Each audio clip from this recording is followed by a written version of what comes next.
Good afternoon, everyone. We're here for Maryland Public Service Commission PC54 Montgomery County Community Choice Pilot Workgroup meeting. Today is November 16th, 2021. It's a little bit after 1:00 p.m. My name is Jennifer Grace. I am the Public Utility Law Judge assigned to handle this matter. And I'm going to go ahead and read the list of participants who are in the meeting at this point. Abner Tzadek, Antonio Saruco, Bill Fields, Bob Reaping, Dee Woomer, Dan Tudor, Daria Pugh, David Bloom, David Farmer, David Hoppeck, Drew McAuliffe, Elizabeth Stroud, Fran Francis,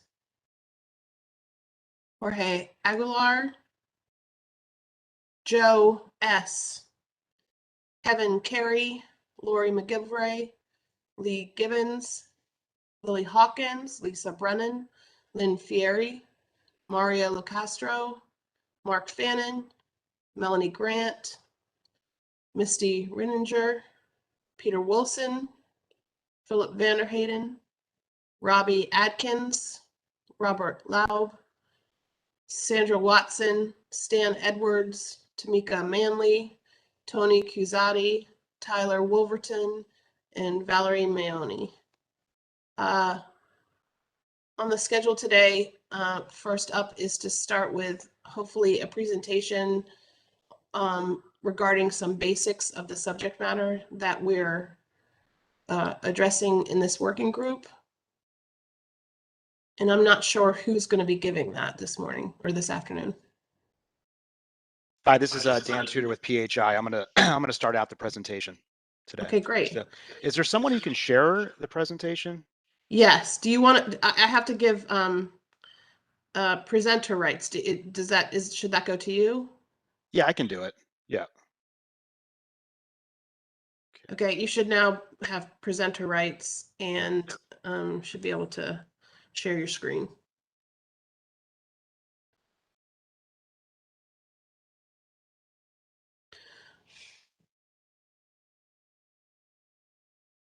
Let's see. Can folks see my Yes. screen now? Okay, perfect. Yes. Let me hide this.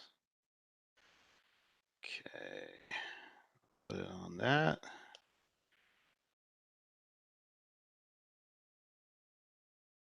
Okay.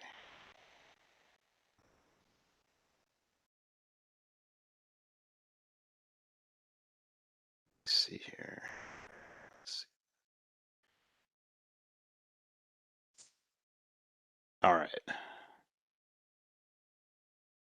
Okay. Hi, everyone. My name is Dan Tudor. I'm the manager of energy acquisition at PHI, and I'm going to go through the presentation. And next slide here is just the agenda.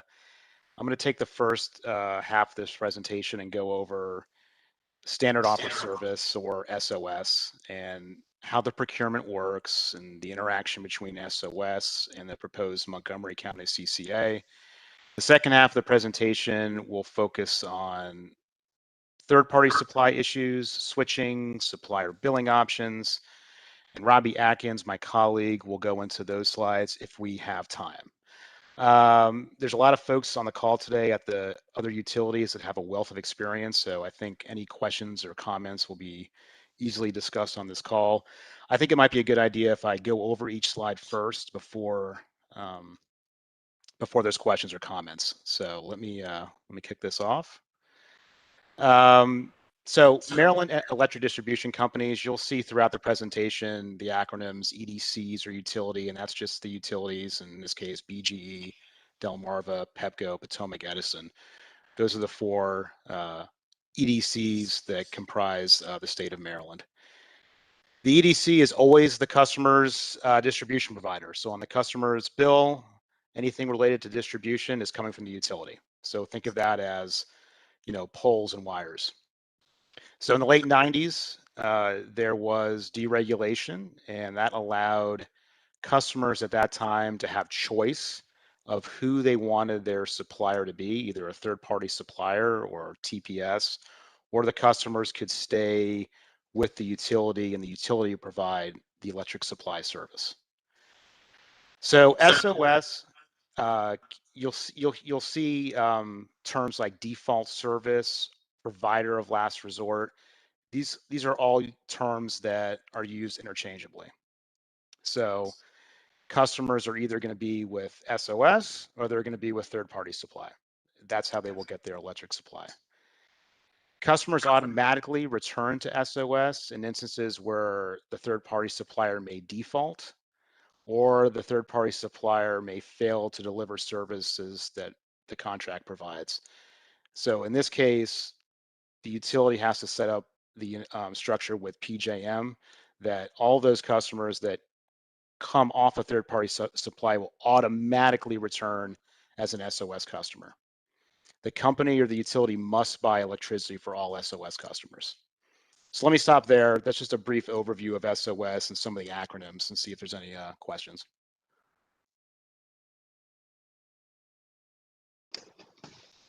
So this is Dave Hoppick with staff. Yep.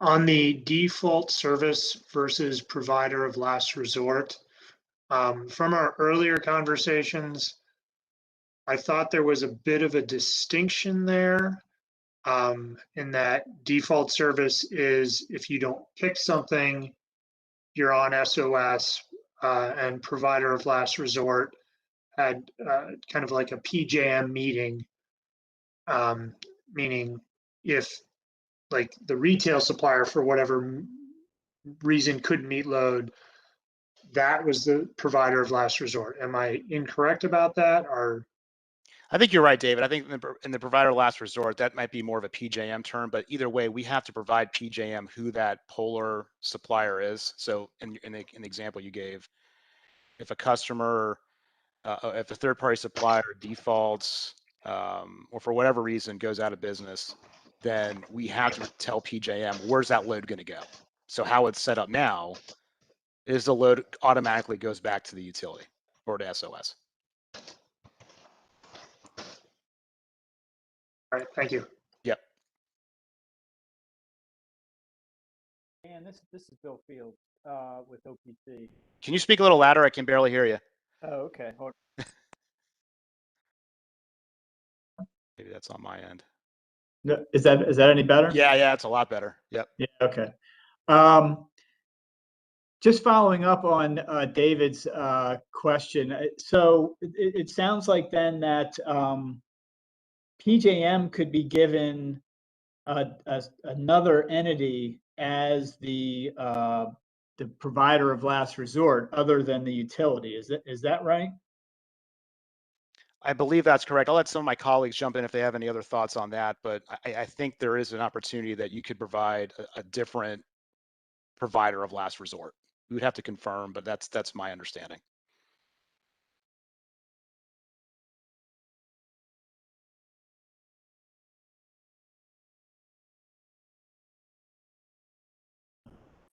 Okay.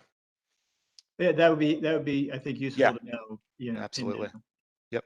Thanks. Mm-hmm. So moving on to the next slide. So the SOS Procurement Overview. So each of the 4 Maryland EDCs throughout the year, there's 4 instances each year, can conduct competitive statewide auctions. It's a sealed bid auction to secure electric supply for a specific either delivery year, or in the case of large commercial load, it's a 3-month contract. And I'll go into more specifics with some visuals on how that works in some later slides. So the construct essentially protects customers from price and volume risk.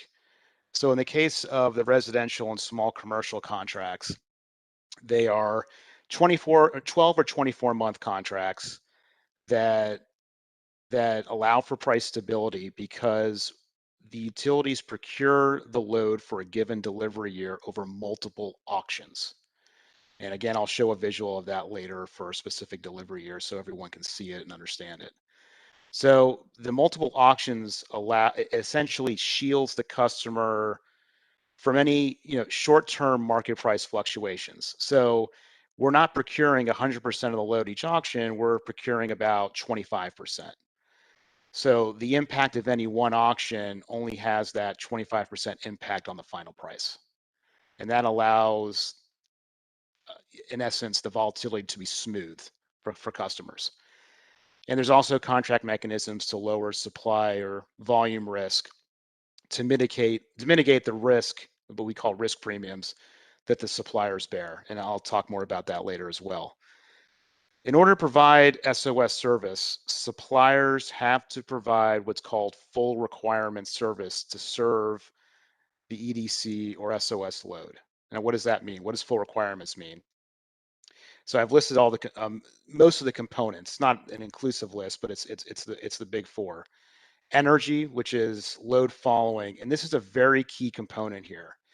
The suppliers manage all the energy on an hourly basis. So no matter what the demand is, they have to supply the load at the contract price. So no matter if the market prices spike, and there's conditions where there's high energy prices, and on a cold day, the suppliers have to deliver the demand at the contract price. That's a protection for the customer. They're shielded from that hourly price impact because they're only paying at the contract price.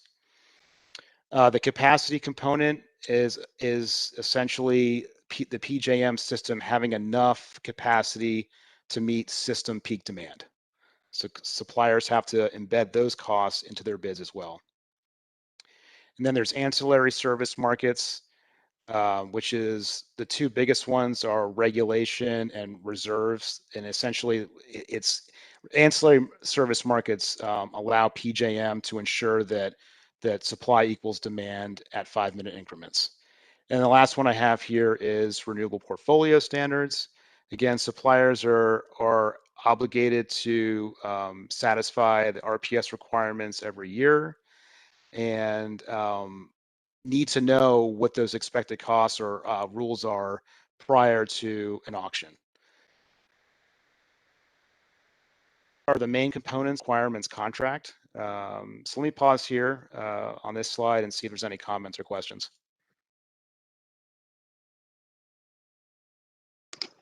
So this is Dave Hoppick again with staff. I think one thing to just make sure folks understand is that SOS customers are also receiving a bill, for lack of a better term, for transmission. But the retail suppliers, what you can get from a retail supplier, that includes the price of transmission. So just trying to add flavor on where transmission fits in. And that's an important point, David. Yeah, transmission is not included in the SOS full requirements. It's as far as if the customer stays with the utility, it's a separate line item. So yeah, that's a good to point out. Okay, let me proceed. Just some points here to make clear on the structure of SOS. It's an established process. It's closely monitored. It's almost 20 years old. Right now, we're in I like to call a steady state where approximately 80% of statewide residential customers remain on SOS. So 20% shop. And I think SOS suppliers know this. They know what the migration risk is because we're in that sort of steady state environment. The auctions are closely monitored by the PSC staff and commission technical consultant. So after each auction, the technical consultant will evaluate the bids, make sure everything went smoothly, ensure that the bids are aligned with the market price, with the prevailing market prices at the time. So there's a significant level of oversight after each auction. There's a full report of the outcomes are published after each auction. There are hearings after the auctions, public hearings to determine the winning prices. Also, there's extensive vetting of the suppliers. We need to determine their creditworthiness, whether they're PJM members. There's also collateral requirements that are required of the suppliers. That is, both pre-bid and mark-to-market. So pre-bid meaning you have to essentially pony up some cash to play the game. You have to submit collateral to participate in the auctions. And if you win, there's also a mark-to-market piece as well. And what that means is that think of it as a line, a chalk line is determined at when the contract starts, and if the prices move compared to what the prices were when the contract was signed, especially if they go up, the supplier may have to post cash or a letter of credit with the EDC. So recently we've experienced this with the general rise in inflation across the economy that has power prices have risen as well. And suppliers have to post collateral or mark-to-market collateral to satisfy that movement. So that's an extra layer of protection for customers, because if these suppliers default, the utility has cash available should they have to buy electric supply at the spot market. Dan, this is Fran Francis. Could I Yeah. just ask a question? Yeah. When you bid out for SOS, do you bid all classes at the same time, all at once, or do you bid the classes, different classes separately?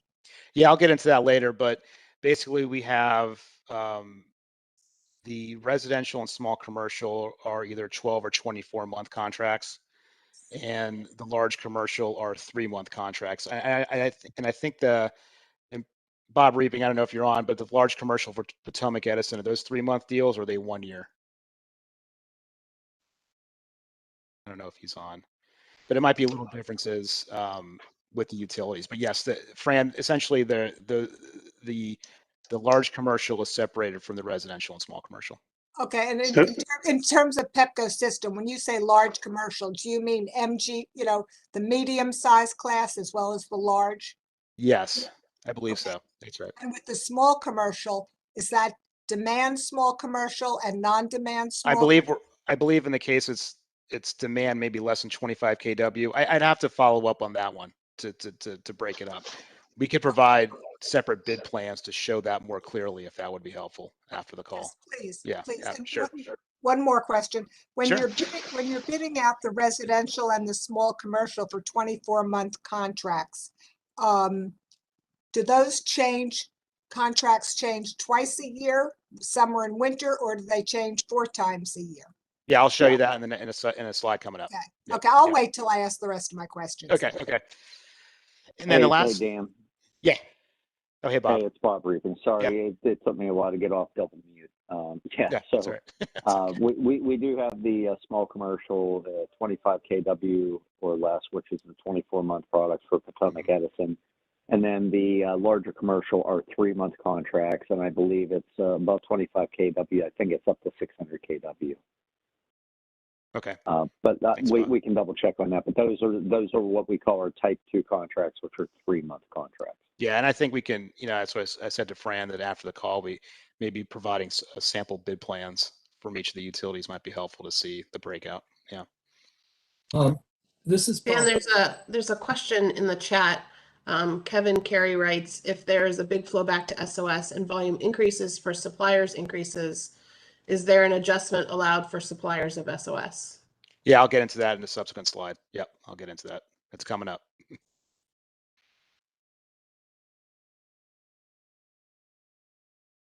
Dan, this is Stan Edwards.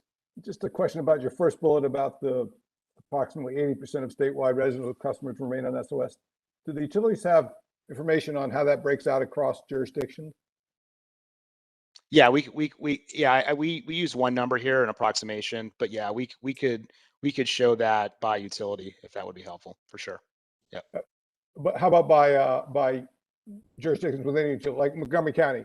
Do you have data on how many Montgomery County customers might? We can pull that. Yes. Okay.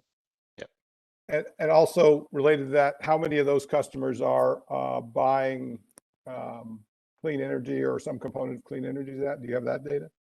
Well, we'd be able to determine whether the customer is either with an SOS supplier or a third-party supplier. So we could show you that breakout. Right, but you don't know the nature of their third-party supply if they go that way. No, Okay. I don't believe so. No. Thank you. No.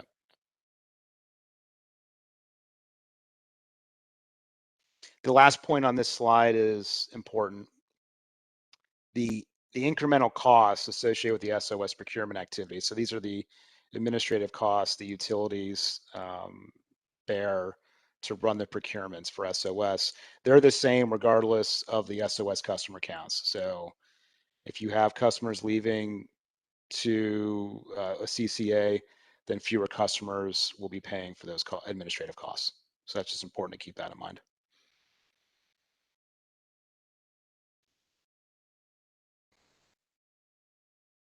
Okay, this is what I'm doing here is showing a graphic that explains how many auctions it takes to comprise one delivery year.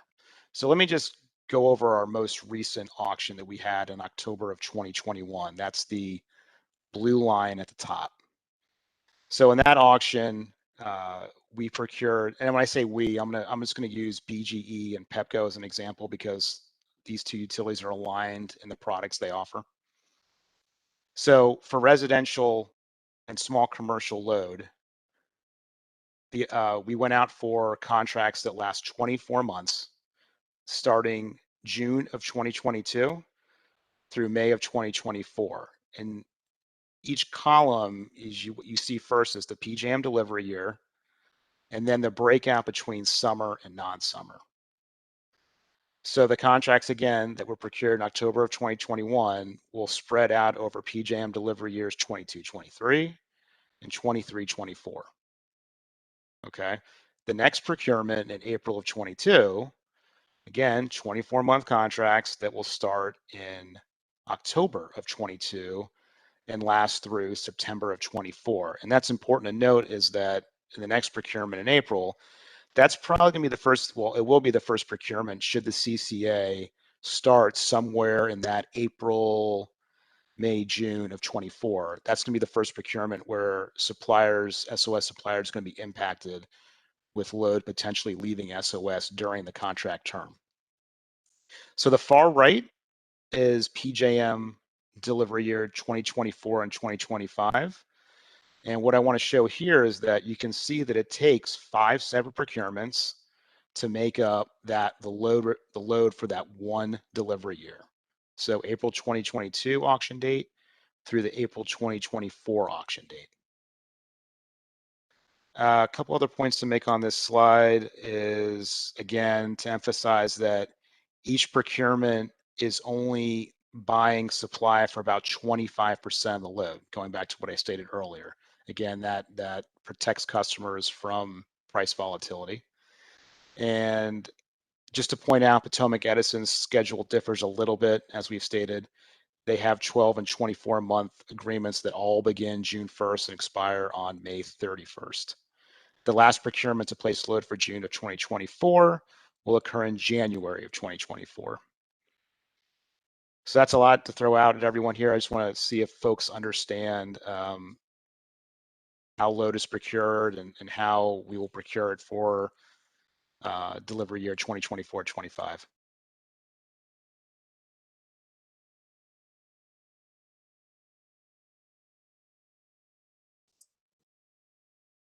This is Bob Loeb. I have a question. What happens if the load drops? Is there any contingencies in the contracts that reflect a decrease in load? Yeah, I'm going to get to that in the next slide. Yeah, I'm going to explain what the impact of the CCA is on suppliers at the time they're bidding and what potentially could happen. So I'm going to explain that in the next slide. Thank you.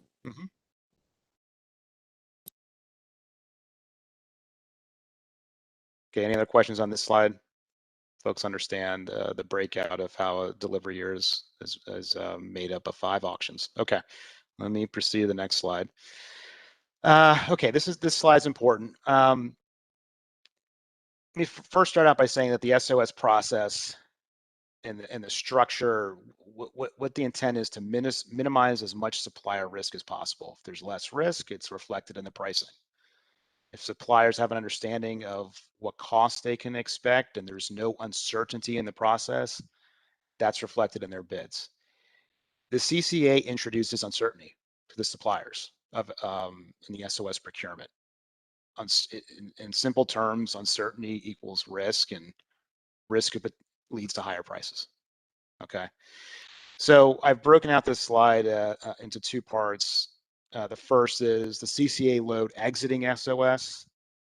Okay, and then what would happen if CCA load comes back to SOS? All right, so let's look at CCA load exiting SOS. Let's make an assumption that the start date for the CCA is unknown to suppliers at the time they bid. So, for example, the next procurement in April, it's still unclear to suppliers of when this load is going to go to a CCA. All they might know is that it might happen in 2024, but they don't know for sure. So when a supplier bids in an auction, they want to quickly lock in, or the term is hedge, their energy costs to cover their obligation. So for example, a simple example is they might offer a price of $50, and then if they win, they try to secure that obligation at a lower price. So they might be able to lock it in at $49 and make $1 profit. So they hedge their costs over the entire contract term of the deal. So 24 months, they have an expectation of what load is going to be there and what their costs are.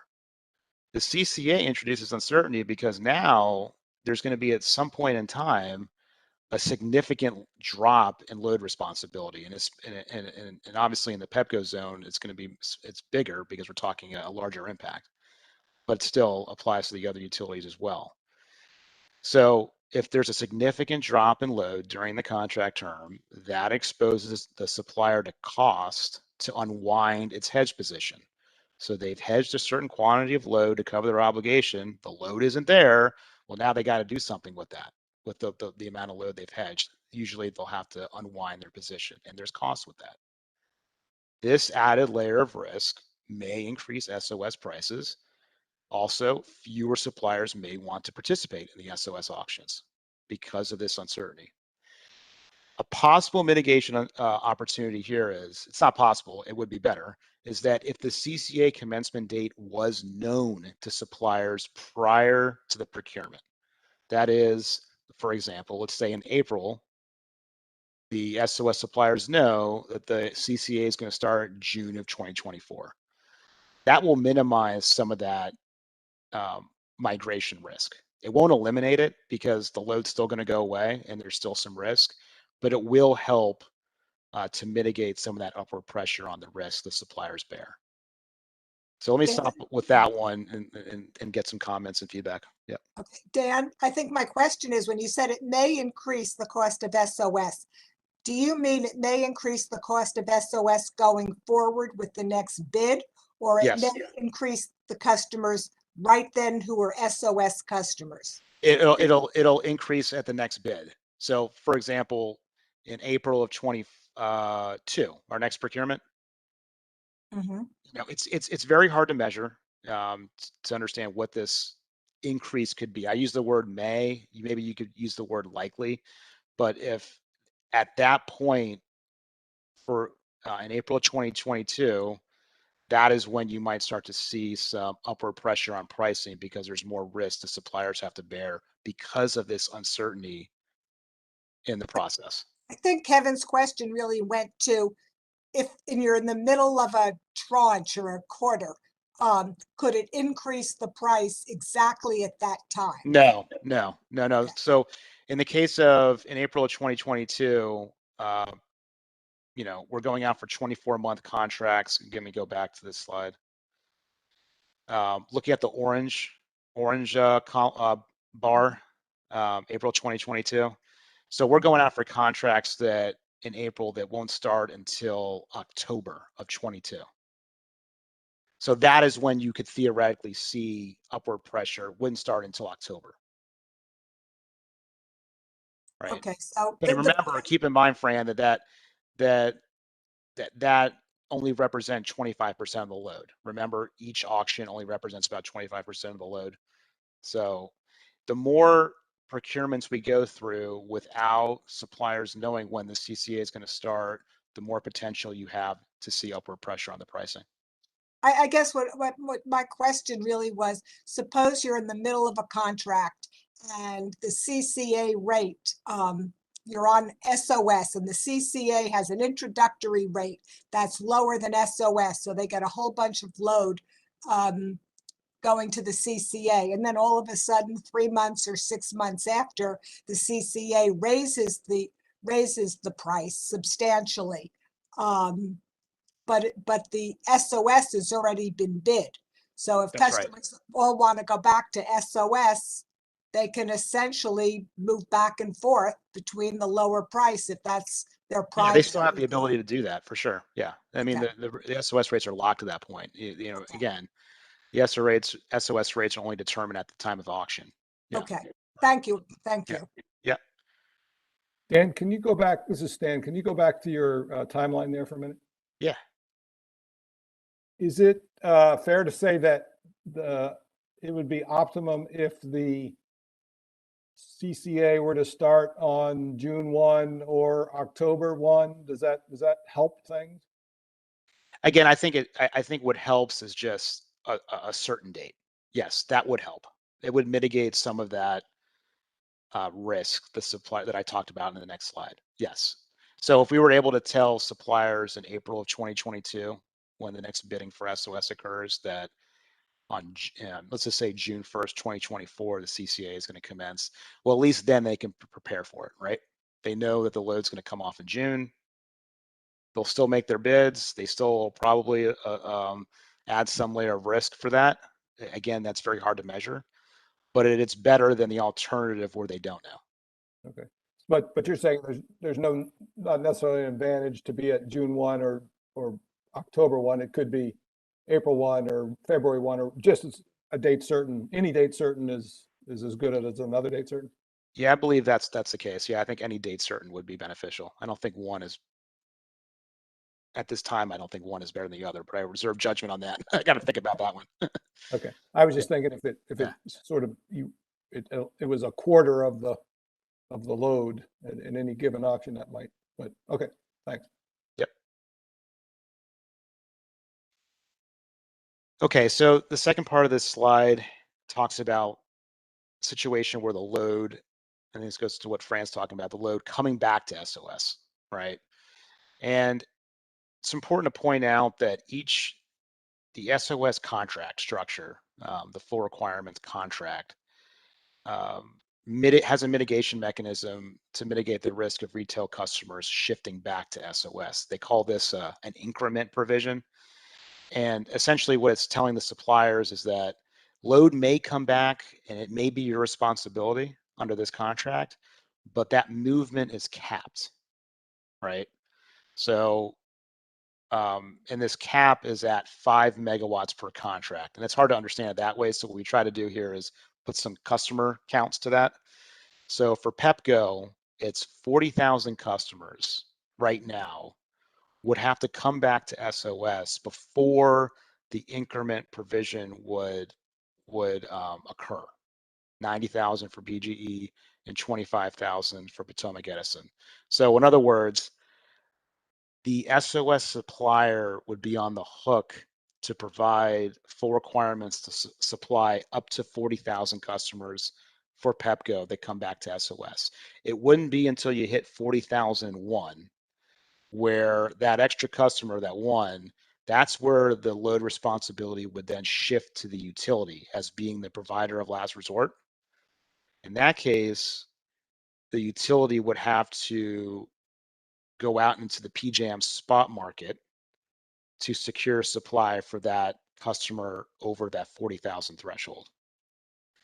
So above the cap, the EDCs are responsible to buy load at spot prices.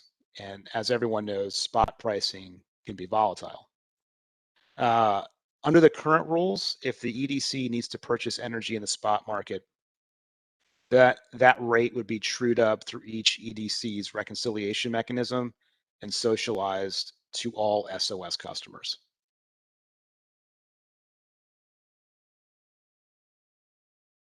We pause there. Any questions on that?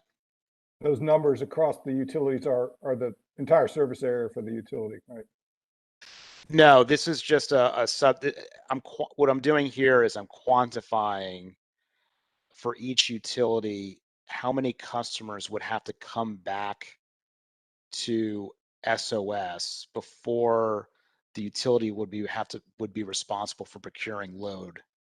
Yeah, the but I mean, spot those, pricing. for example, those 40,000 Pepco customers could be in Montgomery County or in Prince George's County. That's right. That's right. Yeah. That's right. Okay. That's right. Dan, it's Fran again. Yeah. Yeah. Hypothetically, let's just say 60,000 customers all came back to Pepco. Yeah. And they had to buy for an extra 20,000 That's on right. the spot market. Yeah. That's Then right. then you're going to increase SOS rates at the time immediately or at the time of the next procurement. Yeah. I think I might have some folks on the call that can answer that, because I know at that point we'd be buying spot for those extra 20,000, but I'm unclear on the recovery mechanism of that. So if anyone else can jump in on that one. This is Tyler. Tyler, we can barely hear you. Speak up. Oh, shoot. Hold on. Can you hear me now? Is that a little better? That's better. Yep. Okay. I'll move my computer in a second.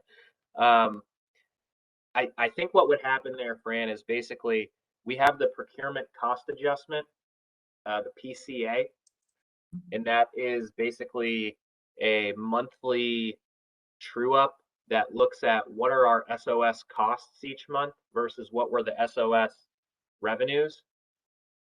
And I think if we had to go out into the spot market and procure additional, energy at spot prices, that would basically come through the SOS costs in that PCA. And then, that would likely result in an kind of a under collection, if you will, kind of like a misbalance. And then that would, the way the PCA works, I believe, is it basically gets it's a rate that gets reset each month and basically collects kind of the balance over the next 12 months. So my point is, I think that those costs would basically run through what's called the procurement cost adjustment. I mean, this is, I don't mean to be taking a position on anything that you said. I'm just really trying to understand it. So in today's volatile market where prices are much higher than they were last year, this is possible that this could result in noticeable increases to SOS customers if all of a sudden a bunch of customers come back. That's right. Okay. Yeah. Okay. Dan, this is Lori McGilvery. I put this in the chat, but just so I understand how you account for or work with other kinds of changes that may alter the load or the demand, and thinking about policies that may come into effect over the next few years, such as adding, a number of new electric vehicles to the grid, adding community solar, those, would do different things to the load, as well as increasing energy efficiency investments. So can you say something about how these would be smaller things, but how you would account for those kinds of changes in the way you deal with the uncertainty in the bid process? I mean, I think going back to the CCA, and I'll just speak to the Pepco. I mean, with Montgomery County, you're talking, approximately 200,000 customers that all of a sudden on June 1st of 24 could leave SOS. So in that, it's kind of the order of magnitude. So in that case, the suppliers, the SOS suppliers, are going to see if hypothetically all that load could just go away on June 1st, and that's a significant amount of load.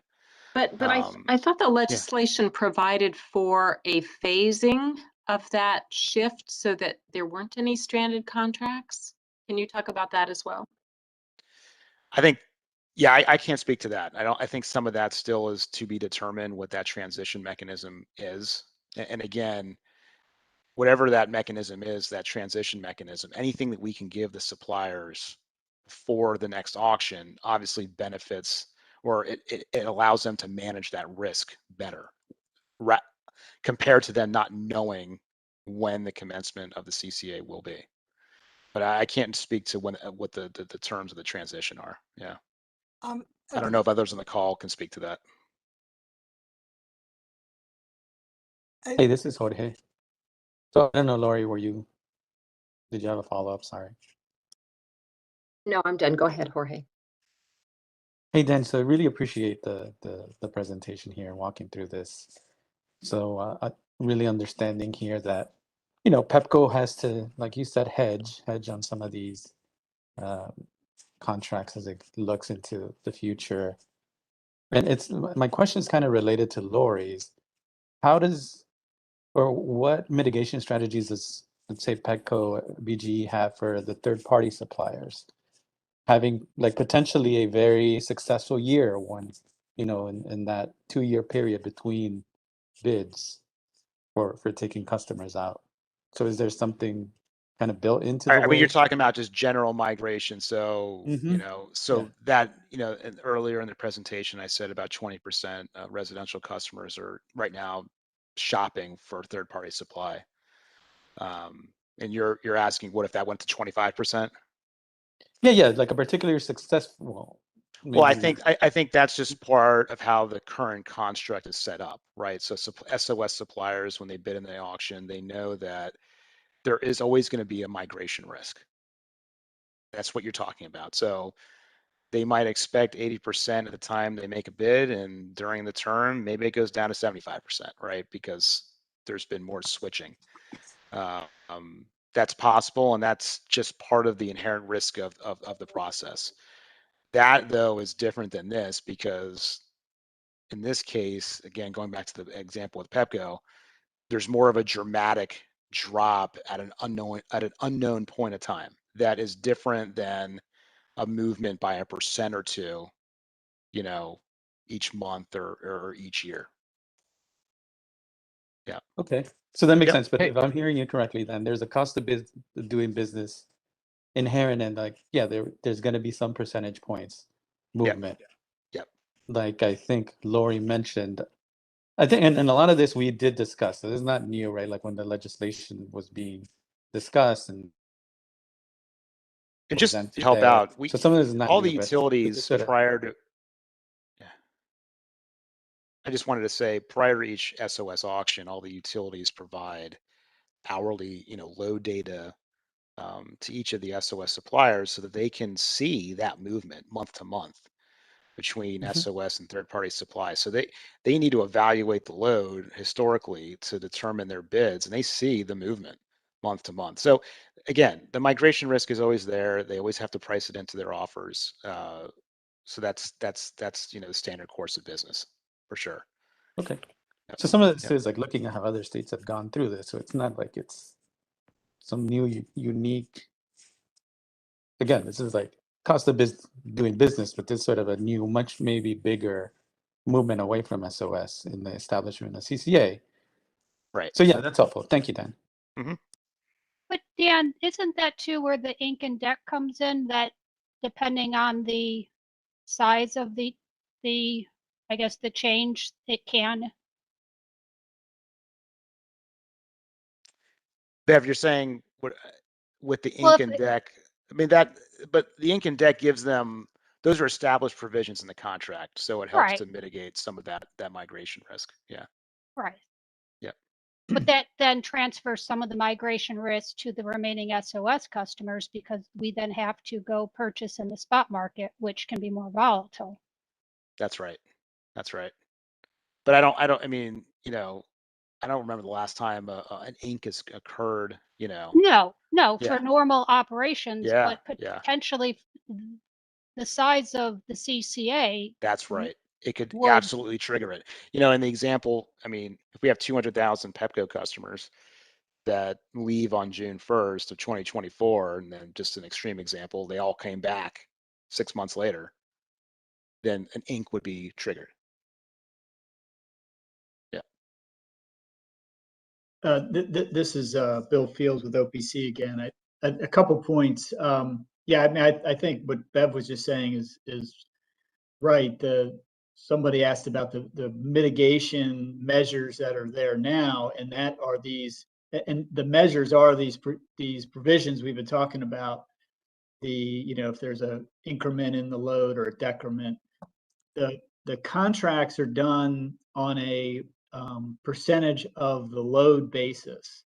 So someone asked about stranding the contracts. There wouldn't be any stranded contracts because the contracts are all on a percentage basis, and those percentages all add up to 100. So even if the SOS load is like cut in half, all of the contracts are still going to be in place. It would just be that each of those SOS suppliers is only serving half the load that they used to be.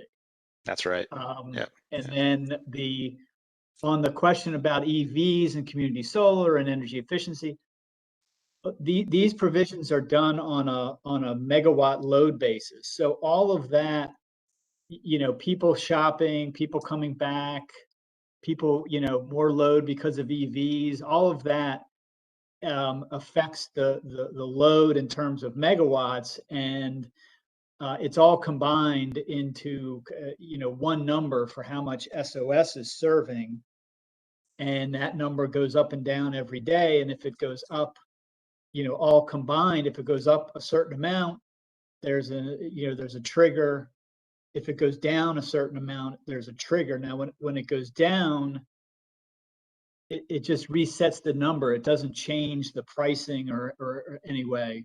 It's just the suppliers just have less load to serve. But so it's all of those factors get combined into one, into the question of into the number for how much SOS load is being served.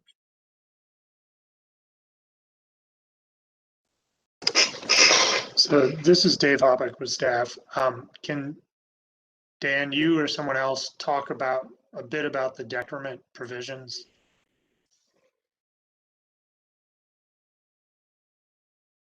So the decrement, it essentially, in simple terms, it resets the peak load contribution of each contract should there be migration away from SOS. So each June 1st, I know there's a resetting of PLCs or peak load contributions. So if the load is exiting or leaving SOS, then the decrement, what the decrement does is it lowers that slice of service or that percentage down to a new number.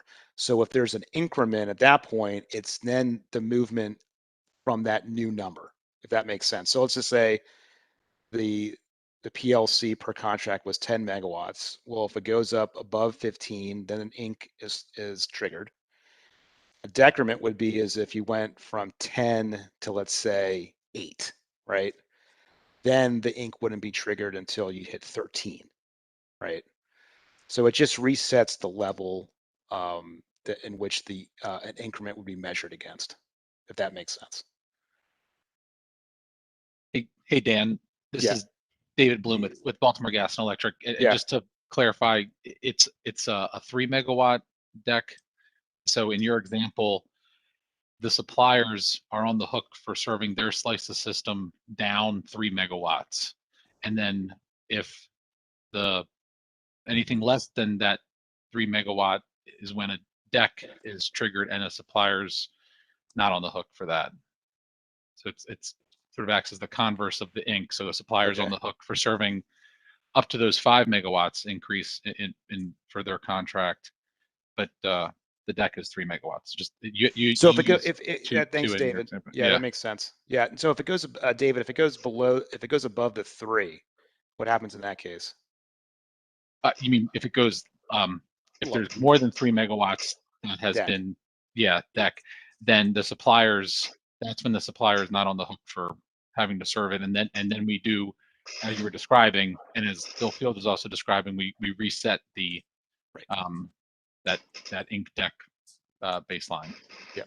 So this is Dave Hoppick. You said the supplier is not responsible for serving. What are they responsible for serving?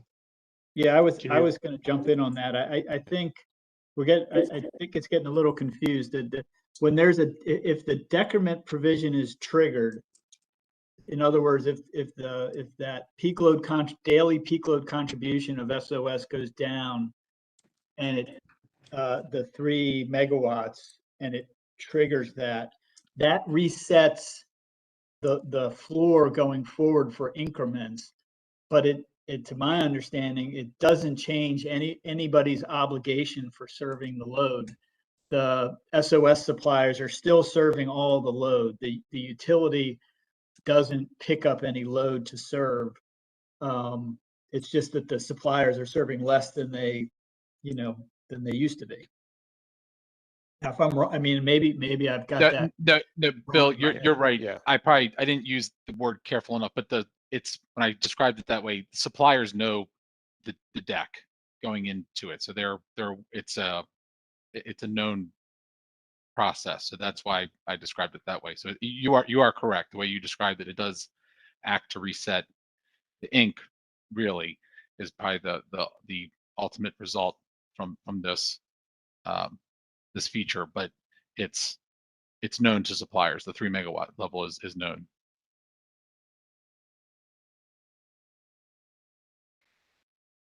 This is Bob Loeb. You've confused the situation, I think. It appears to me that you're saying that if the decrement is less than 3 megawatts, then nothing is set for the increment. But if the decrement is greater than 3 megawatts, then the increment test is reset. Is that what you're trying to say? I think would be helpful Yes. here is, Yeah. Go ahead, David. That's a more concise way of saying it. That's how the 3 megawatts and 5 megawatts are used here. Thank you. Then I have another question.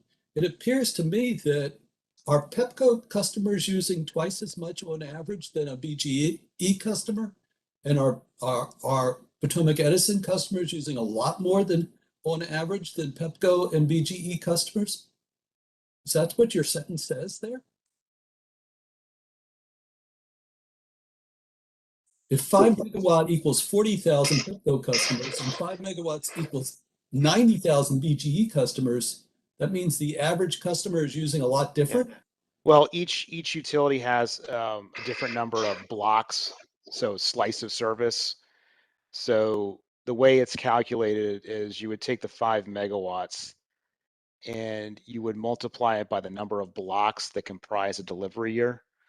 So in the case of Pepco, I believe it's about 24 blocks make up one delivery year. So actually, let me doing this on the fly real quick. It's 24 blocks. So that gives you 24 times 5 is 120 megawatts for the increment. Is up to that 120 megawatts is the responsibility of the SOS supplier. So then to get to a number of customers, I would take 120 megawatts and divide it by an average peak load contribution for each customer. So there's a couple of variables in place there. So that's why the numbers might be a little bit different, because each utility has a different number of blocks. And then obviously the average PLC may or may not be different. We would have to break that out by each utility to understand that. Okay, thank you. Yeah. Yep. So Dan, this is Bob briefing. So you're totally right. For PE, before an ink is triggered, we'd have to get 75 megawatts of load coming back. Right. So Dan, if PHI it's 120, for Potomac Edison, because we're a smaller territory, it's 75. BG&E is a larger territory, so it would be a higher value. So that's right. You have to scale it based on the amount of load before an ink is triggered.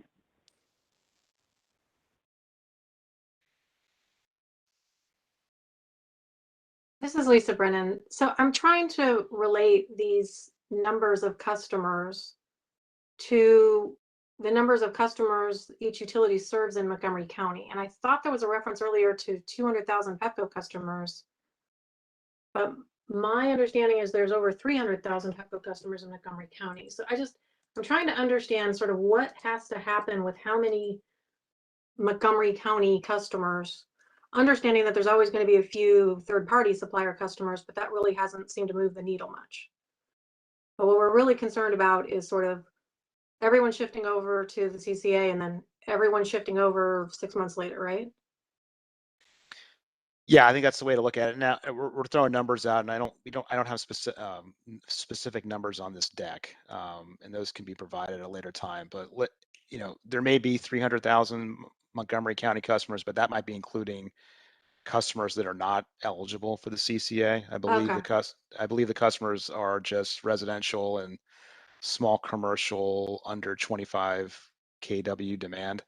Yeah, I was just looking at the outage maps, Right, which right, have right. breakdowns by county. Yeah, it would be helpful to kind of know,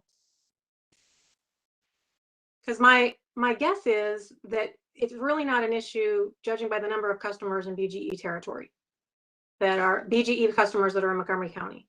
Right, and I don't think it is. I think it's more of an issue for Pepco, but should other counties move towards CCA, that again is just creating more uncertainty for the suppliers, for SOS suppliers. So while it might be smaller for BGE and Potomac Edison, if more counties move to this structure, it does impact the SOS structure itself. Yeah.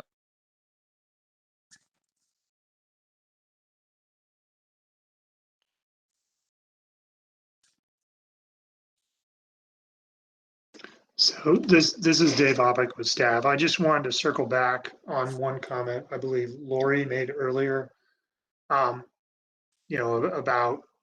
ability to deal with this risk. So you are correct. There is a specific provision in the legislation that specifically states that the commission may establish kind of a schedule over a period of up to 2 years to transfer load from SOS to the CCA. And part of the goal here is explaining why that might be necessary.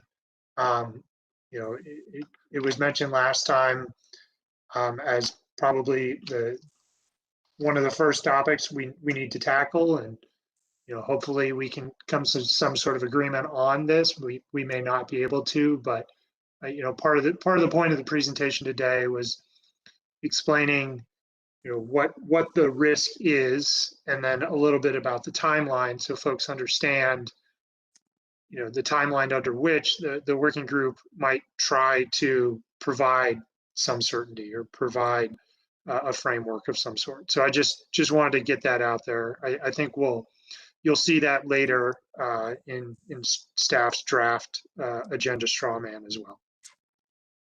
So David, thank you. This is Lori again, following up on that point.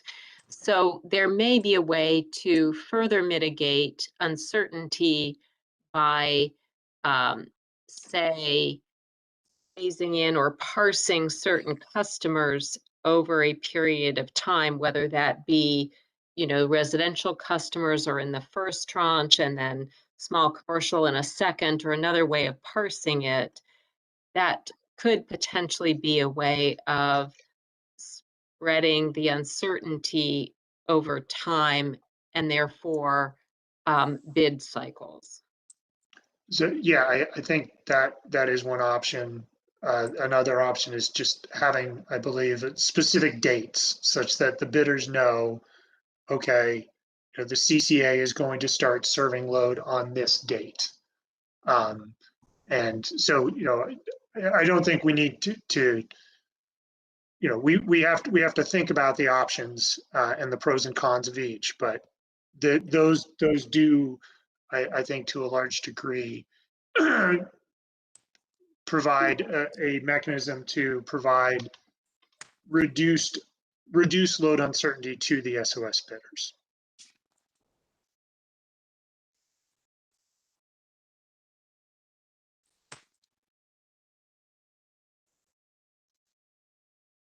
So I can proceed on if folks want, or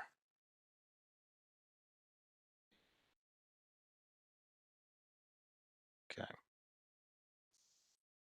So I know David, you want us Dave Hoppick, you wanted us to talk about some PJM process here. I kept it just to a slide. I mean, PJM is an extensive subject matter, and it could take all day to go over PJM. But what I wanted to try to do with this slide is just describe the administrative process, some of the administrative process that each of the utilities perform each day in our interactions with PJM and the services we provide. So essentially, every day, the EDCs submit data to PJM on behalf of SOS and third-party suppliers. The utilities essentially carve the load out and allocate it to all the suppliers in a specific PJM zone. So that would include hourly energy obligations, which would be in megawatt hours, and then the capacity demand and transmission demand, which would be in megawatts. So the capacity and transmission and the hourly energy obligations would be uploaded every day to PJM, and that is what PJM uses to calculate its invoices that will be sent to SOS and third-party suppliers. So PJM, again, uses this data to charge suppliers in each zone. The CCA would be charged by PJM just like any other third-party supplier. So whatever the load is every day, whatever the capacity demand is, or they would be charged by PJM, again, just like any other third-party supplier. So as of, I just threw out this, as of November 2021, PHI maintains 196 supplier contracts in the PEPCO zone, just to give some perspective on the number of suppliers that our settlement team has to carve out load for each day. So this is a very just brief, just description of what is done each day by the utility, and we can expand on this in further and future meetings as far as discussion around PJM. But at this time, this was just what was included to give a brief introduction.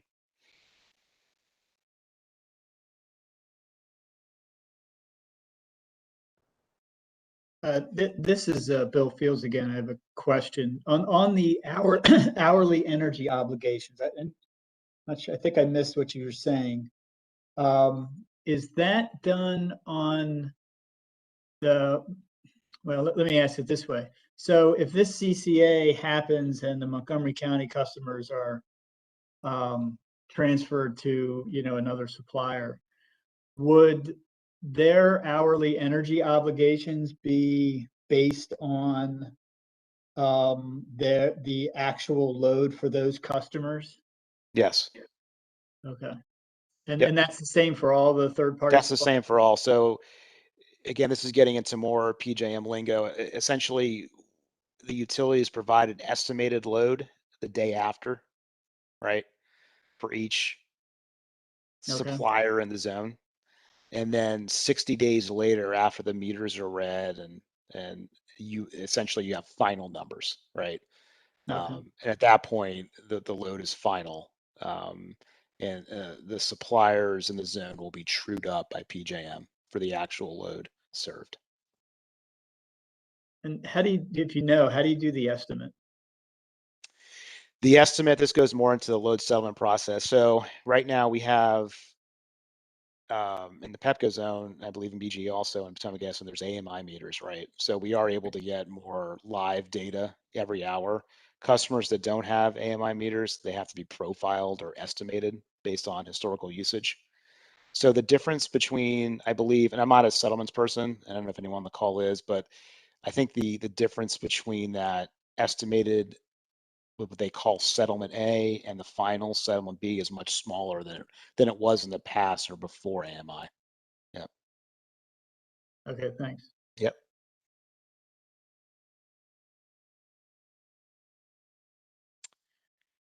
With that, Robbie, I think you're up. I sure am. Can you continue just moving the slides for me, Dan? Yeah, Thanks. yeah.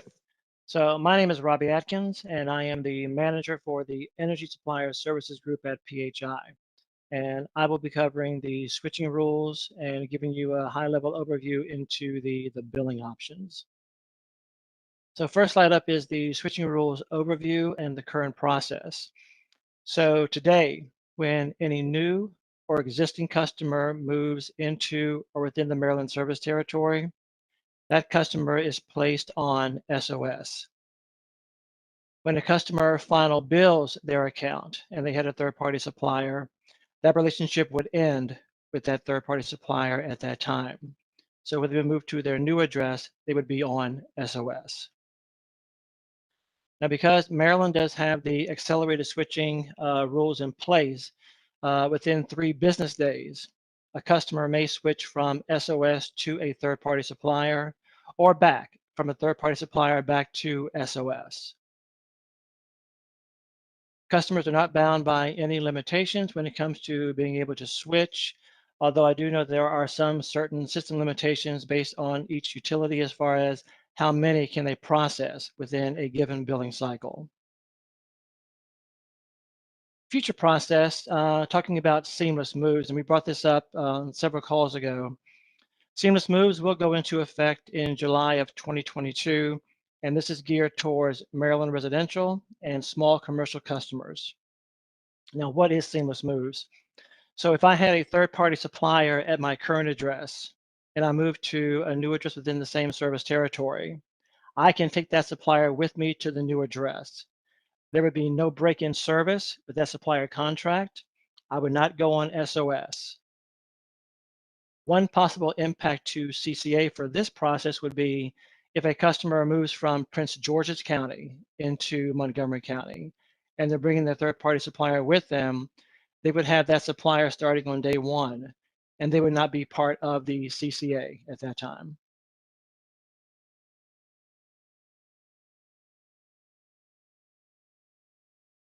Next slide, Dan. This slide just shows what the current billing options, supplier billing options are that are available in Maryland. We have dual billing or separate billing, utility consolidated billing, and supplier consolidated billing. And I have 2 slides after this that goes into detail for the dual bill and for the utility consolidated billing slides. But in a nutshell, dual bill or separate billing is just what it sounds like. There are separate bills rendered by each utility and by the supplier. So that customer is going to receive 2 bills each month for their service. Under UCB, the customer receives 1 bill that is provided by the utility that contains the supplier charges. Customer will render 1 payment to the utility, and that utility will pay that supplier via the POR, purchase of receivables. The third billing option is supplier consolidated billing, or SCB. And this is just the opposite of what UCB is. In this case, the supplier will render the bill to the customer directly. That customer will then pay the supplier, and the supplier will pay the utility via the POR process. As far as right now, this is not currently available. There is an active working group that is currently working on this process to get this up and running. Any questions on this slide for now? Robbie, Go ahead.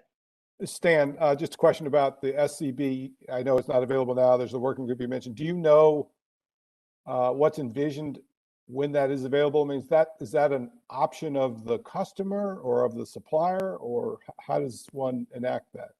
It'll be the option of the supplier. So whatever the supplier is able to provide to that customer, the billing option, they can render that with the customer in the contract phase. So for example, not all suppliers offer dual billing. Most of them offer utility consolidated billing. Under SCB, though, they have the option of doing dual UCB or SCB. Okay. And so it's up to the customer, if a supplier says we do SCB and the customer for whatever reason doesn't want that, they just wouldn't go to that supplier. Or they could offer them UCB, utility billing. The supplier could offer, but correct. Not required. They're not required to. No. Okay. Thank you. Again, that's all part of the contract phase when the customer is signing up with that third-party supplier. Gotcha. Thanks. And you're asking me also, when will this go into effect? We submitted a request for a timeline approval, and we have not received that back as of yet. So we're still waiting to hear when this can be implemented. or when it will be implemented. Okay, next slide, Dan. So a little bit more detail about dual billing or separate billing. Again, the utility and the supplier will each render a bill to the customer directly. That customer will receive 2 bills and render payment to each entity separately. Now, because this is dual bill, POR is not an option that is available under the dual bill option. The utility and the supplier are each responsible for their own collection activity. So in this case, if the customer was not paying the supplier bill, the only recourse that supplier would have would be to return them back to SOS. And also under the dual billing option, if there's any excess credits as a result of energy assistance payments, that can only be applied to the distribution charges or the bills rendered by the utility. Because there is no relationship with the third-party supplier, we cannot apply any credits to a supplier portion of that bill.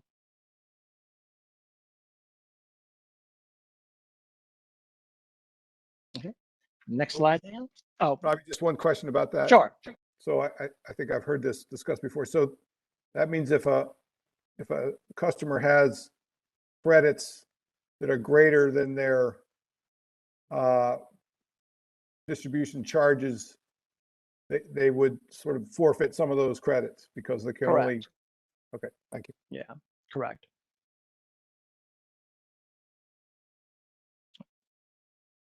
So the next slide goes into more detail regarding POR and the UCB process. So purchase of receivables is a process which the utility will purchase the supplier commodity charges, and we will pay that supplier regardless if the customer pays their utility bill or not. That supplier would be made whole. Now, I underline commodity charges on here as well because I want to make sure that you fully understand, what is commodity versus what is not commodity. Commodity is anything related to energy, to the generation of the electricity. Non-commodity would be if a supplier or say Montgomery County wanted to offer home energy audits, if they wanted to offer the customer programmable thermostats, any kind of product for insulated windows, etc. Those charges cannot be placed onto the bill for us to purchase. Those are considered non-commodity charges. So only charges that are related to energy can be placed on the bill for us to purchase. At this time also, any arrears that the utility has purchased, those belong to the utility. And we are able to, number one, include those charges in the dunning process. We can also disconnect for non-payment of those unpaid charges, including utility and unpaid supplier charges. If there was an excess credit on the account, we will be able to transfer any unused credits to the past due balances on the bill. And that would include the utility invoice, utility unpaid charges, as well as any unpaid supplier charges. Only because the utility is the one rendering the bill, we have assumed the responsibility of all of those arrears, so therefore they belong to the utility. For payments to the supplier, the utility will render payments or generate payments to the supplier 5 days after the customer's current bill due date. We do purchase those at a discount, and that discount rate is set on a yearly basis that is filed with the Maryland Public Service Commission. And then lastly, if the customer does transfer from one location to another within the service territory, any unpaid balances will transfer with them to that new address. And that would include, of course, any unpaid supplier charges. Any questions on UCB or utility consolidated billing? Probably can I ask about your footnote there? If the aggregation supplier is in all respects operating like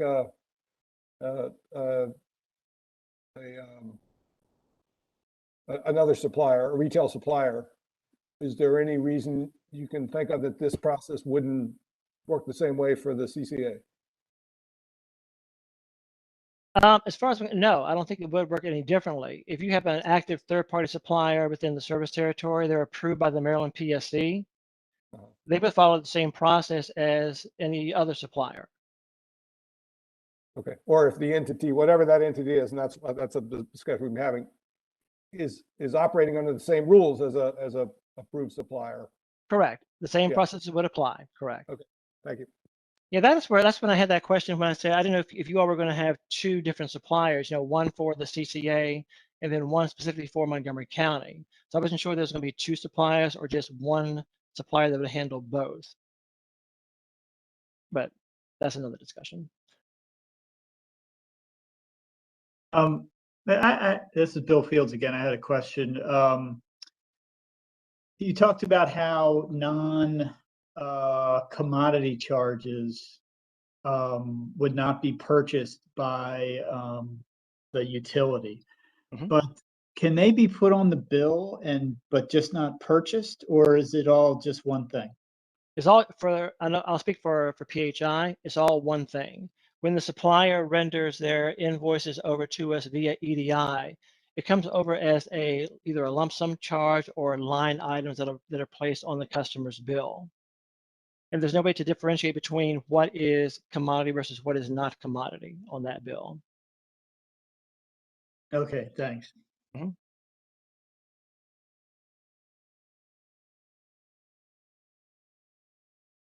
Okay.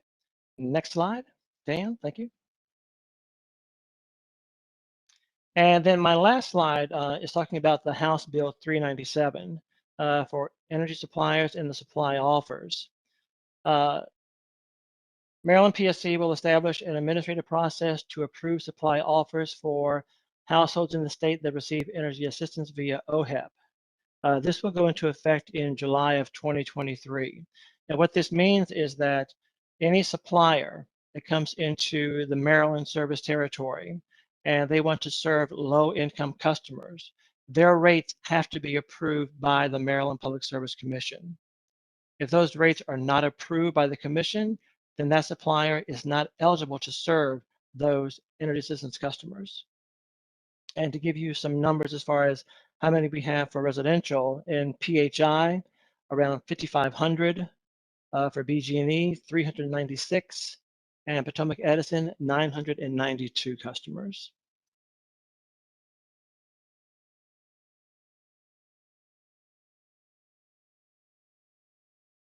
And that is the end of my presentation. Any questions on House Bill 397? At this time, there hasn't been a working group set up for this, so I'm sure we'll get more information once we really get into the working group phase of this process, and we'll have more information at a later date to provide to you all if we need to. So this is Dave Hoppick with staff. I just want to make a quick comment on this last slide. So we would note, and this is kind of our preliminary thinking, but the legislation specifically says that the community choice aggregator is not considered an electricity supplier. So our initial thinking is that HB 397 would not apply to the Montgomery County CCA. So if the CCA had a higher price than SOS, they would not be prevented from serving customers receiving assistance via OHEP. And again, this is just our initial take, but I wanted to put that out there.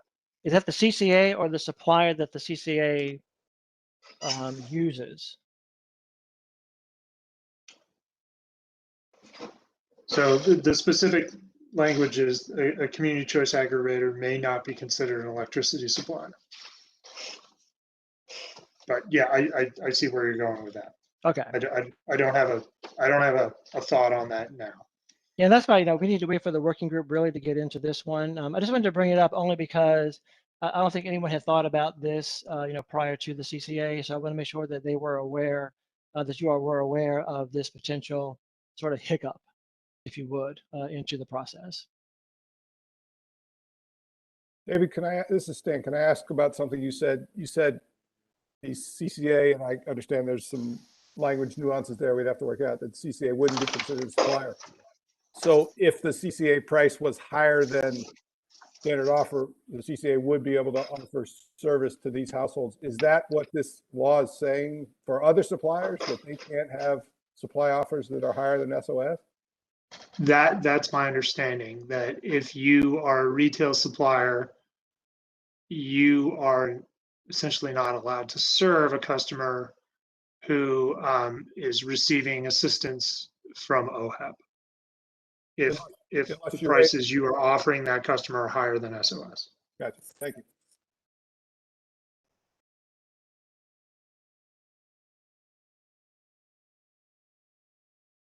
That's the end of my presentation. Thank you.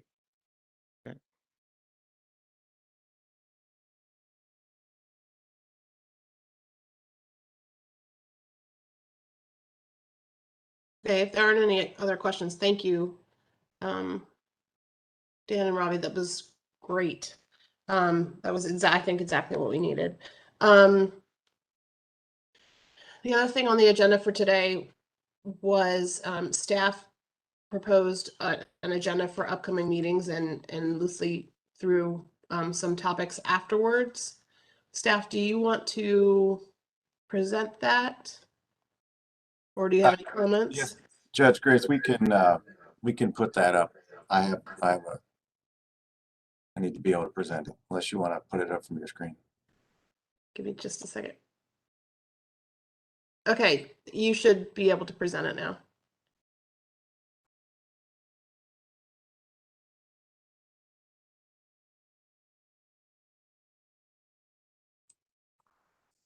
How exactly, help me out with the controls on the, Okay, here, I can do it.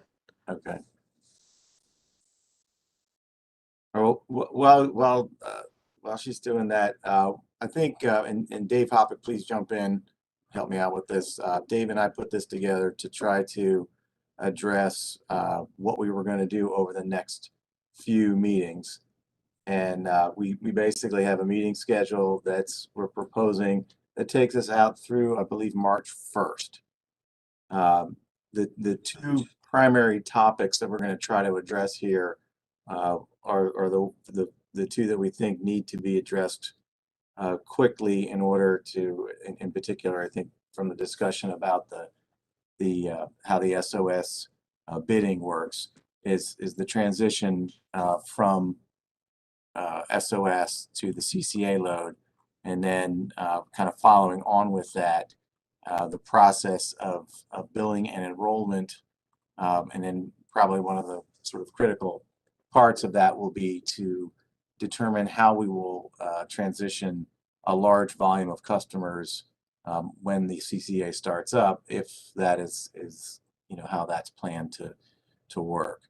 So what I think we were hoping to do here is just today we'd like to maybe just propose what we want to cover, and then for the next meeting, I guess on the 30th, we would kind of roll into this and start discussing some of these things, and then amongst the items for each of the meetings, there's a couple deliverables where we're essentially going to propose something, look for feedback over the 2-week period, and then hopefully have something, responses, written responses in some cases, possible, so that we have something that folks can see it and we can begin the discussion.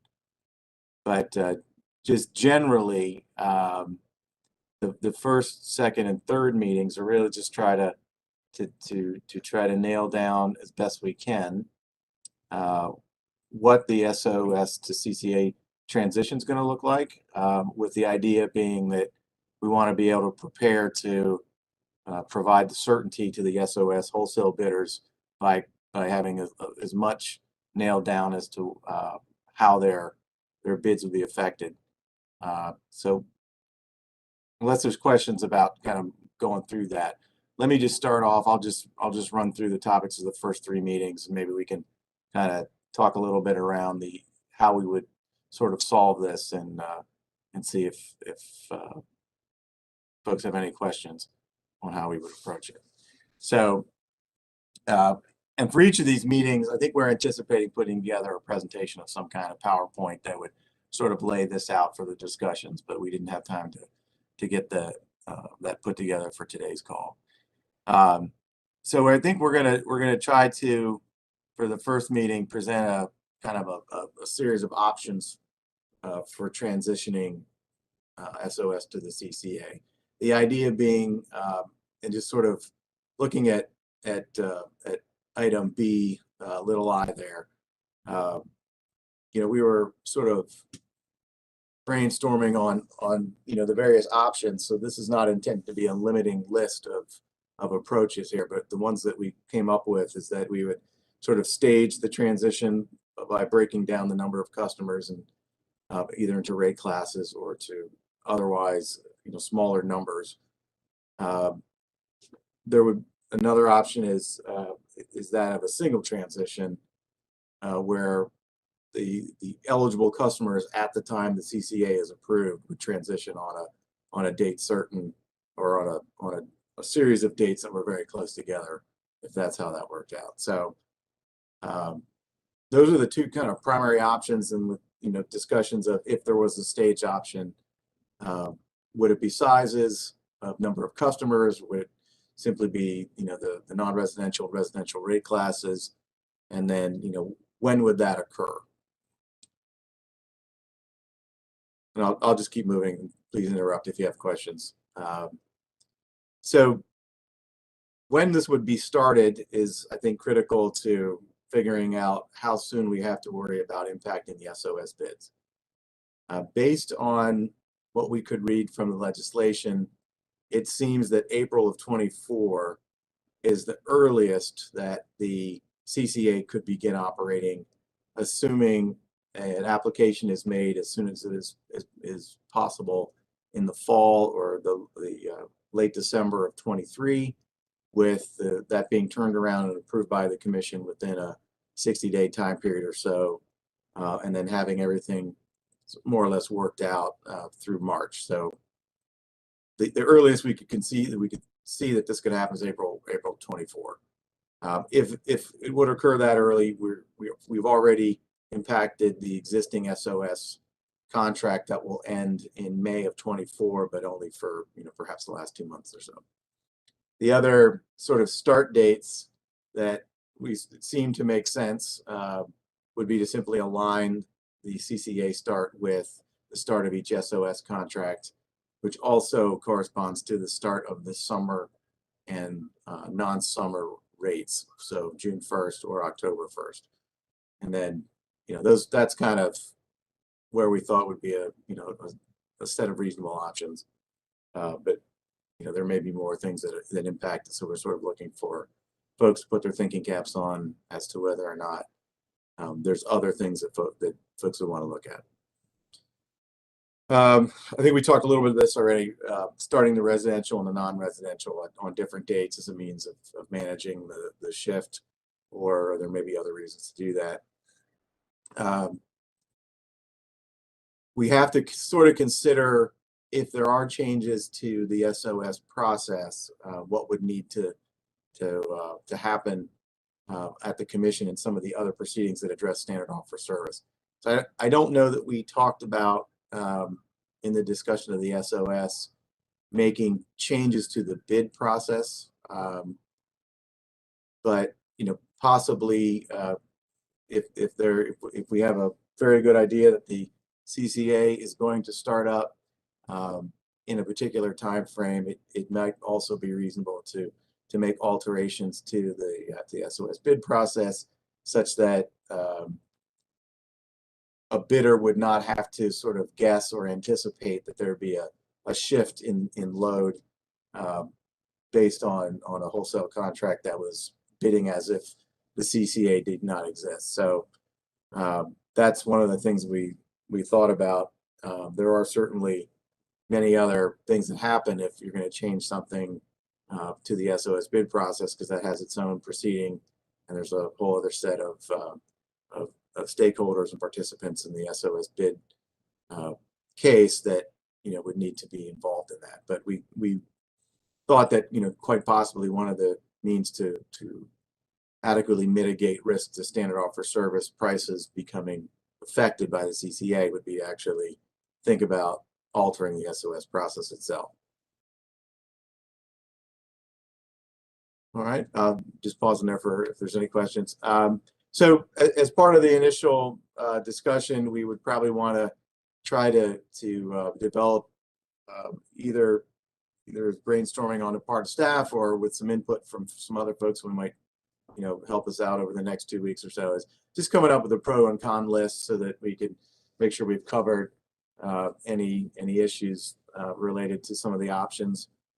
And to the extent that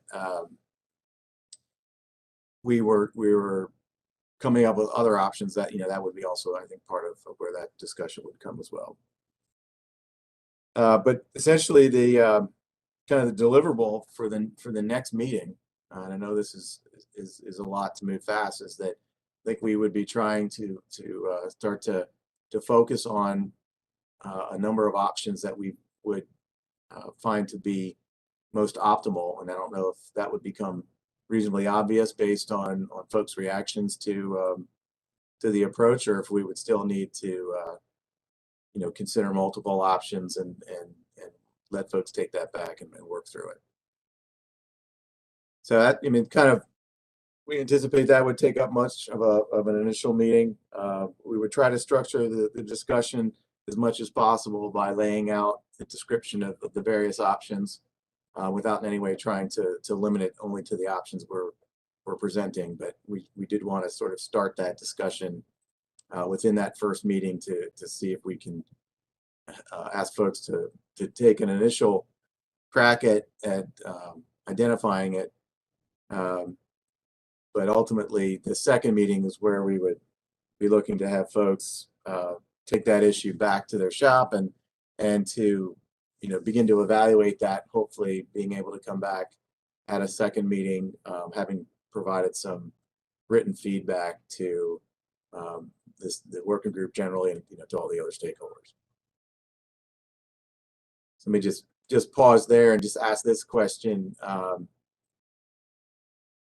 Do folks have any sort of immediate reaction to the kind of the speed at which we are attempting to move?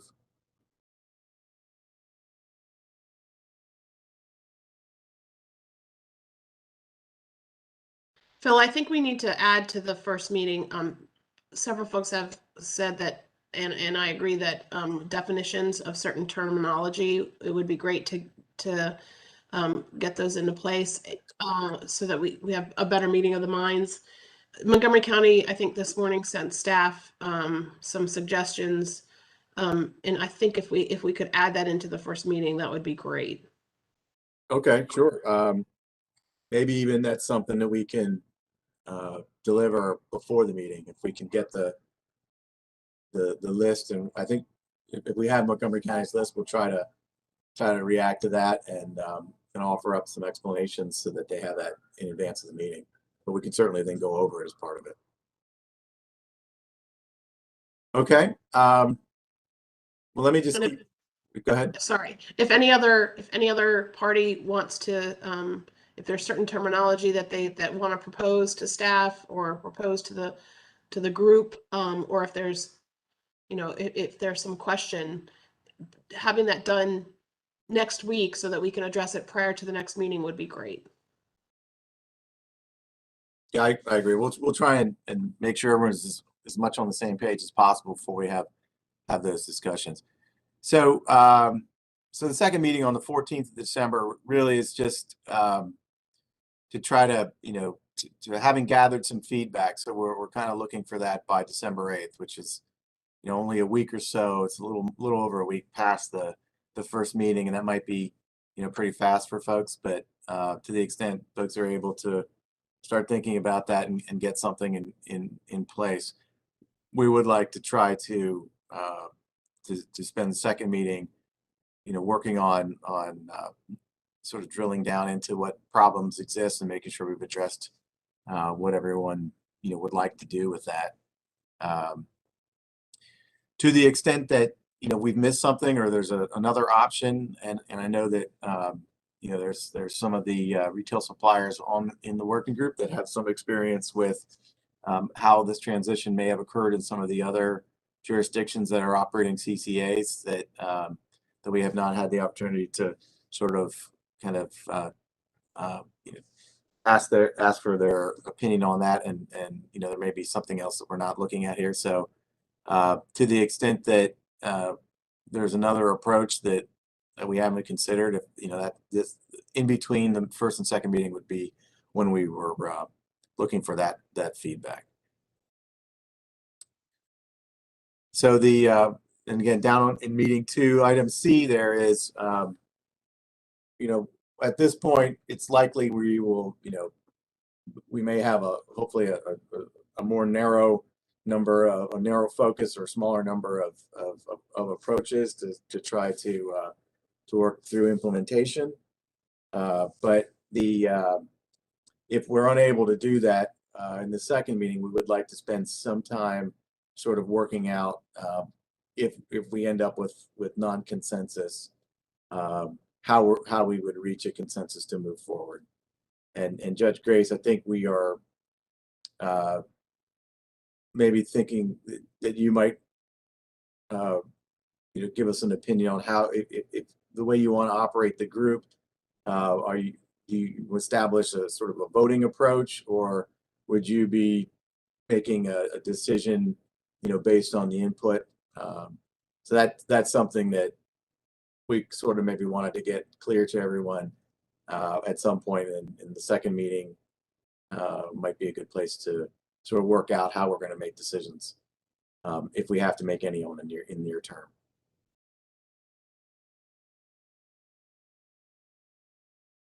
All right. So the third meeting is noting that December, the next 2 meetings, or the 2 weeks after the 14th, the 28th, and that is in the middle of a holiday week. We were recommending that we actually take 3 weeks between those 2 meetings and meet again on January 4th.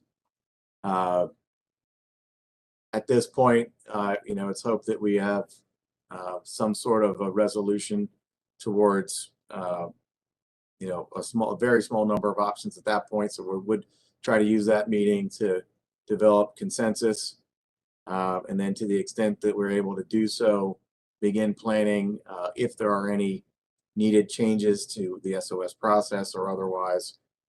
We would figure out the means to implement that, and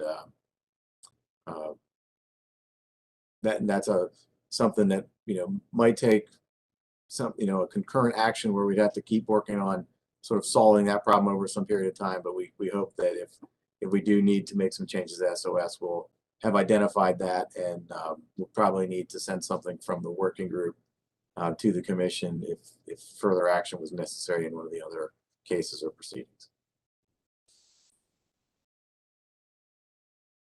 All right, any questions on that? I think the need for rapid results here is intended to anticipate the desire to begin operating the CCA as quickly as possible during the spring of 2024. But I think we recognize that it's really a lot of that decision will come down to how quickly Montgomery County would like to begin implementing the CCA. So if there is something to happen, certainly if there's a desire to move in April, but even if there's a desire to go in June of 24, the bid that will occur in April of 22, so the next bid that's coming up, would have, I believe, four months, because it would not end until I believe it would carry over the summer of 24. So there would be a number of months, potentially during a season where there's a lot of electricity load reflected in air conditioning that could, especially for residential customers, cause a lot of financial issues or uncertainty for the bidder. So to the extent that there was a desire to phase in the load, and that was workable, or if the start date was moved further into the future past June, potentially to October of 24, then we have probably a little bit more time before we have to worry about impacting the next bid significantly. So that's kind of, this is built with the assumption that there's a desire to move fast in order to begin operations within the first half of 2024. Does that make sense to folks, sort of understanding like where we're coming from in that regard?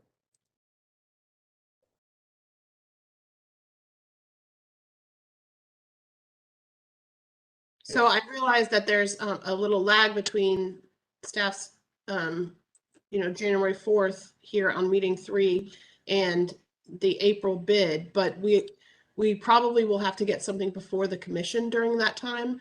So that adds to the urgency of this issue. And I wanted to ask Montgomery County if there's any update on Montgomery County's process for obtaining an expert. Well, we have a contract in procurement right now, but this isn't the last procurement we'll do related to this. So I realize, but we haven't at this point received any information from Montgomery County on when you're going to be able to start making decisions about like a beginning date and things like that. well, So I'm right.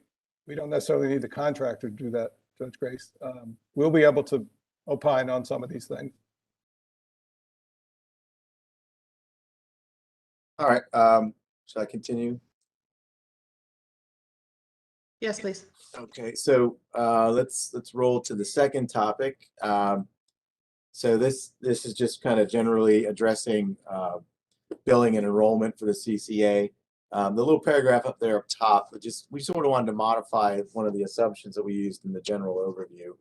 I think this is in response to some of the questions that Montgomery County had sort of asked about it. So I think we were assuming that the most straightforward way to manage enrollment and billing was to use the existing electric choice process, whereby the CCA essentially contracts through retail supplier.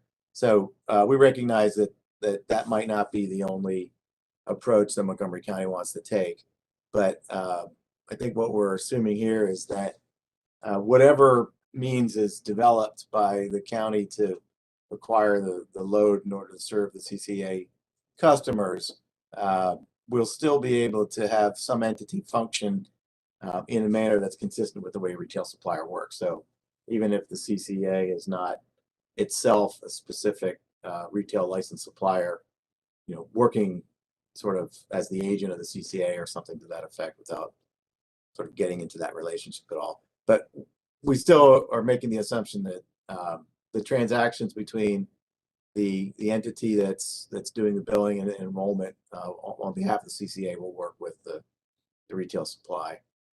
So that maybe it's an obvious simplification, but we just wanted to sort of put that out there. But we're not attempting to only make this work if Montgomery County is using a retail supplier, that's either active already in Maryland or otherwise, licensed to operate in Maryland. So there may be some other kind of details in that, but that's kind of, we wanted to sort of, make that clear. All right. So the fourth meeting, so this is January 18th. And, we also understand that we haven't written this in meetings 4, 5, and 6, but there may be some ongoing things we're dealing with from the first 3 meetings that have to do with sorting out, implementing the transition or, the effects on standard offer service. So, that's not written in here, but we'll probably need to do that to some extent. So, we need to start talking about if there is any implementation details or any problems with our assumption that the CCA is going to be able to, completely integrate and act just like a retail supplier for whatever approach is going to be used in terms of the actual entity supplying the load. So, I mean, I think we're running with the idea that, the simplest approach would be a utility consolidated billing approach, as, with most resale contracts, but we're not trying to leave out any of the other options if that's how that works. We do want to talk a little bit fairly early on about how UCB would work if that is the method that seems to be most likely. There are some assumptions about how the purchase of receivable discount rate is developed. And there may be issues when, if we're looking at a transition of a large number of customers at one time, there may be some issues that we have to address, such that the POR rate of the CCA doesn't otherwise impact the POR rates of the rest of retail choice that's operating in the company's territory. So that'll be something where we have to kind of dig in there and look at a couple of things. And I think one of the considerations that might be worth taking a look at is if the CCA's POR rate would be a separate rate, and the recoverable, the cost recovered through that would be sort of accounted for separately than the rest of retail choice. And there might be reasons to do that, and maybe reasons not to do that, but we didn't want to make sure that we would talk about that. So we'll probably, for that meeting, be developing a presentation and sort of laying out as much detail as we can how it would work based on what we know about the kind of the proposals that, you know, at that point have sort of risen to the top in terms of the most likely outcomes. All right. So fifth meeting. This is where we wanted to start talking about the initial enrollment process. So I think there's some hope that the meeting on the 18th would not develop a lot of issues that would require significant work to figure out, either by policy issues or otherwise. So we would be trying to get some feedback that first meeting with, and we didn't write into it at this point like a deliverable in terms of written feedback, but there would probably be something like that that we would like to have before the meeting. But the initial enrollment, if at that point we have better insight into how the transition is to occur.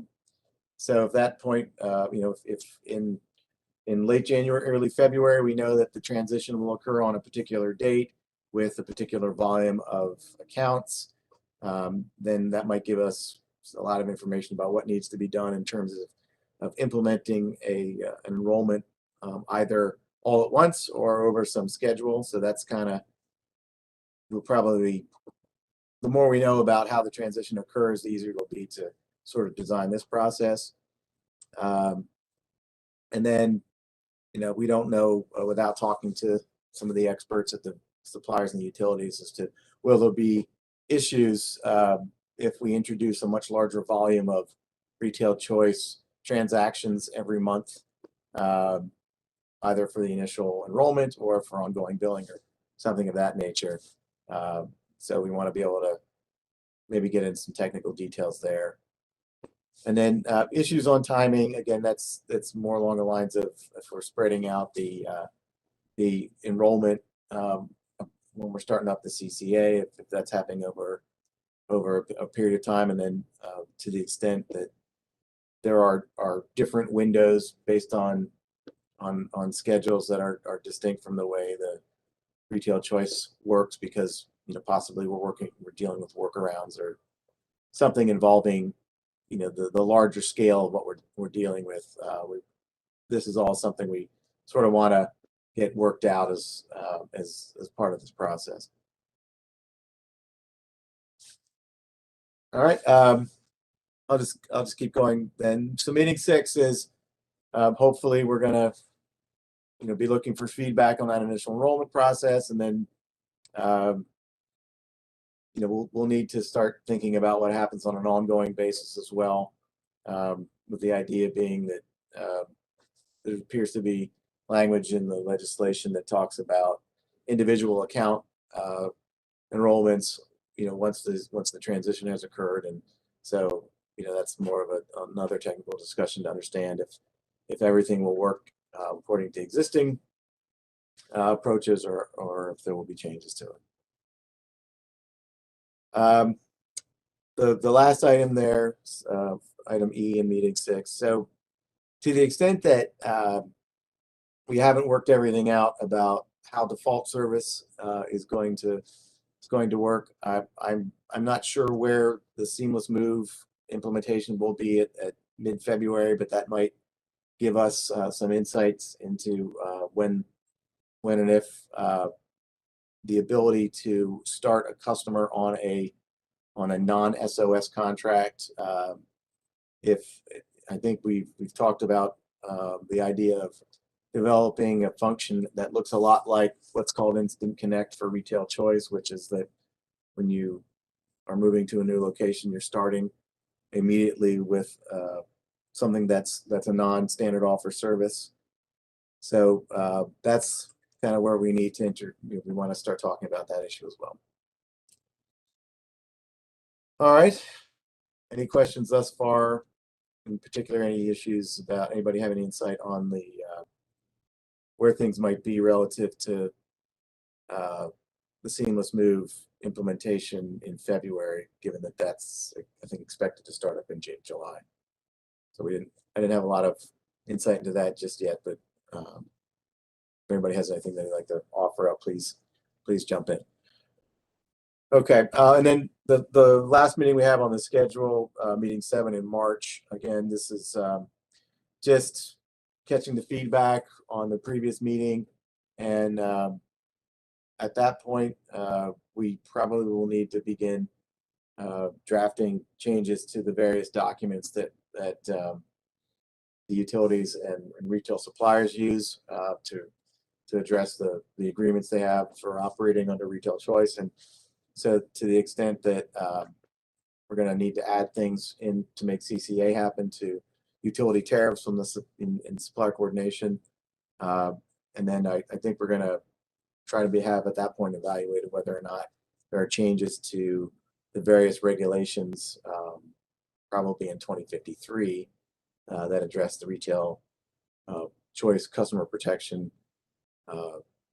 That will probably need some modification in order to make sure CCA is covered in there.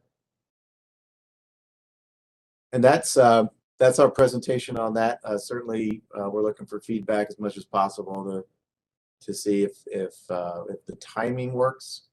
I know this is a really aggressive schedule to be making presentations and then looking for feedback and having decisions within what's just a little over a month on some of these issues, but it looks like that's how fast we need to move if we have the deadlines in place that we need to get fixed up.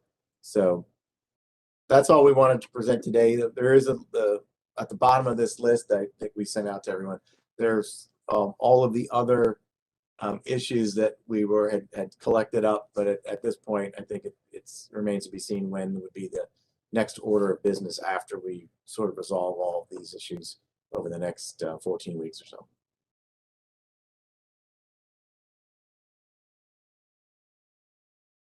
Questions or comments?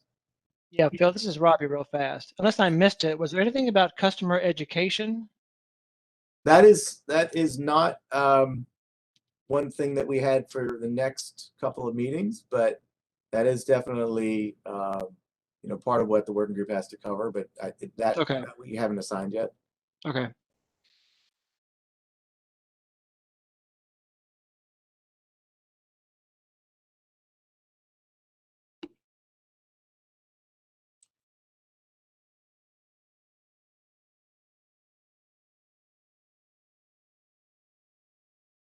Phil, I'll just say this is Bev's score. That was, I mean, it's very thorough and a lot to kind of take in right now. So do you mind if we, kind of noodle on it for a day or two and get back to you if they have any thoughts? Yes, that would be perfect. I think we wanted to try and develop what we thought needed to be covered in order to get ahead of the April bid for SOS, which is why we have to move so fast, at least in the first couple of meetings. But yes, we definitely are looking for the working group to provide us feedback to see what we missed, or what other details need to be picked up on.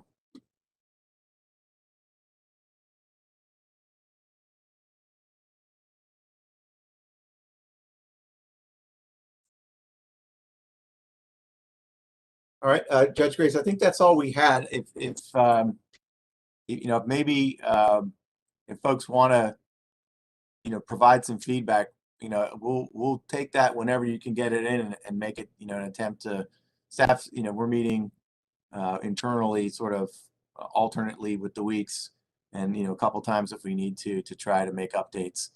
Our next deliverable would be kind of the presentation for the meeting on the 30th. So we'll try and get that out you know, next week so that folks can kind of see where we're going to go. And any feedback we can get you know, prior to that, we'll you know, be trying to incorporate that as well.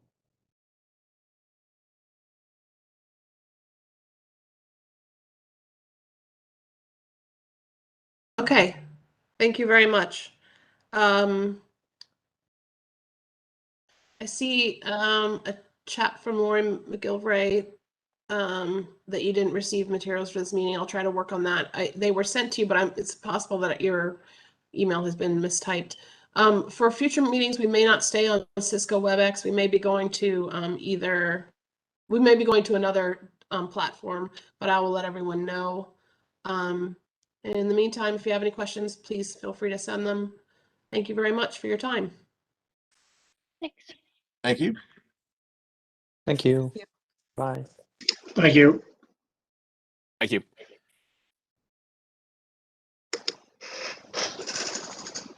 Yeah, try to leave it in.